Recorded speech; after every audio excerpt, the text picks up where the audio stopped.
কখনো মনে হয়েছে ম্যাচ শেষ, আবার কখনো মনে হয়েছে ইতিহাস বদলে যাচ্ছে। 2026 বিশ্বকাপের ব্রোঞ্জ ফাইনালে ইংল্যান্ড ও ফ্রান্স উপহার দিয়েছে এমন এক ফুটবল যুদ্ধ যেখানে ছিল গোলের বৃষ্টি, তারকাদের ঝলক এবং শেষ মুহূর্ত পর্যন্ত টিকে থাকার অনিশ্চয়তা। সাকার হ্যাটট্রিক ও এমবাপ্পের দুর্দান্ত প্রত্যাবর্তনের গল্প পেরিয়ে শেষ পর্যন্ত বিজয়ের মঞ্চে উঠেছে ইংল্যান্ড।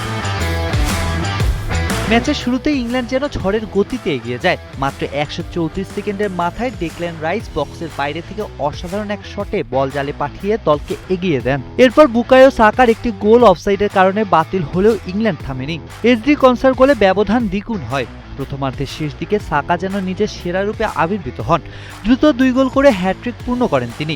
বিরতির আগে স্কোরবোর্ডে 4-0। ইংল্যান্ড তখন স্বপ্নের মতো এক অবস্থানে।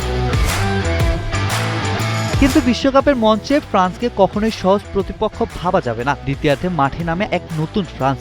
মাইকেল অলিসের নিখুঁত পাস থেকে কিলিয়ান এমবাপ্পে গোল করে শুরু করেন প্রত্যাবর্তনের গল্প। এরপর এমবাপ্পের তৈরি সুযোগ কাজে লাগিয়ে ব্রাডলি বারকোলা ব্যবধান কমান। কিছুক্ষণ পর ফ্রান্স অধিনায়ক নিজে আরেকটি গোল করে ইংল্যান্ডের 4-0 লিডকে পরিণত করেন 4-3-এ। মিয়ামির গ্যালারিতে তখন উত্তেজনার ঢেউ। ফরাসি সমর্থকদের চোখে আবারও জয়ের স্বপ্ন। চাপের মুহূর্তে ইংল্যান্ডকে স্বস্তি এনে দেন বুকায়ো সাকা। ডিয়ের স্পেন্সকে ফাউল করার পর পাওয়া পেনাল্টি থেকে গোল করে নিজে হ্যাটট্রিক পূর্ণ করেন তিনি। মনে হচ্ছিল এবার বুঝি ফ্রান্সের লড়াই শেষ, কিন্তু নাটকের শেষ দৃশ্য তখনও বাকি ছিল। ওসমান দেম্বেলে আবারও ফ্রান্সকে 1 গোলের ব্যবধান ফিরিয়ে আনেন। শেষ পর্যন্ত ইংল্যান্ডের হয়ে শেষ কথা বলেন জুড বেলিংহাম। একাধিক ফরাসি খেলোয়াড়কে কাটিয়ে তার অসাধারণ ব্যক্তিগত প্রচেষ্টার গোল নিশ্চিত করে ইংল্যান্ডের 6-4 ব্যবধানের জয়। ম্যাচ শেষে মিয়ামির আকাশে উড়ে যায় ইংল্যান্ডের বিজয়ের পতাকা।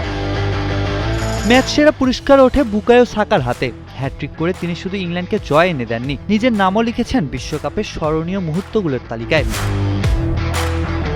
ফুটবলের সৌন্দর্য হয়তো এমন, কখনো একটি দল এগিয়ে যায়, কখনো অন্য দল ফিরে আসে, কিন্তু শেষ বাঁশির পর থেকে যায় শুধু গল্প। আর মিয়ামি সেই রাতের গল্প লেখা থাকবে সাকার হ্যাট্রিক, এমবাপ্পের লড়াই আর বেলিংহামের শেষ হাসির কথা। জুবাইর হোসেন বাপ্পি, কালের কণ্ঠ।